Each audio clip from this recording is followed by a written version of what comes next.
PTV, Telebisyon ng Bayan.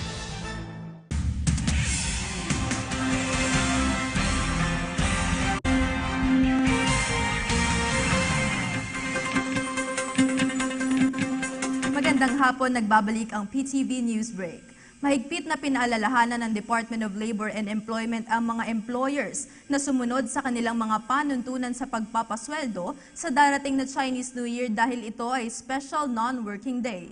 Ayon kay Labor Secretary Silvestre Bello III, importante na mabantayan ang karapatan ng mga empleyado para lalong ganahan ng mga ito na maging mas produktibo sa kanilang mga trabaho.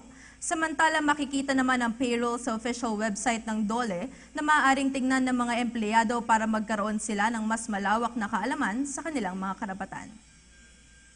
Samantala, mahigit 9,000 dayuhan ang hindi pinahintulutang pumasok sa bansa noong 2016. Mas mataas ito ng 45% kumpara noong 2015. Pinakamarami ang Chinese nationals, sumunod ang Indians, Vietnamese, Americans at Indonesians. Hinarang ang ilan sa Ninoy Aquino International Airport, habang ang iba naman ay sa Mactan, Clark, Calibo, Iloilo at Davao.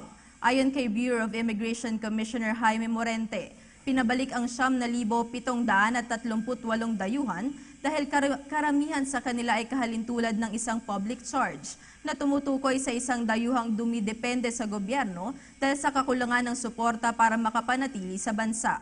Hindi rin tinatanggap sa bansa ang isang dayuhan kapag ang presensya nito ay isang banta sa kalusugan at kaligtasan.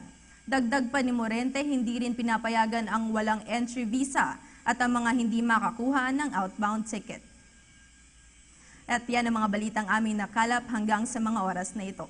Ang tabayanan ng PTV News mamayang alas 6 ng gabi para sa iba pang may init na balita. Para sa PTV News Break, ako si Christine Santos.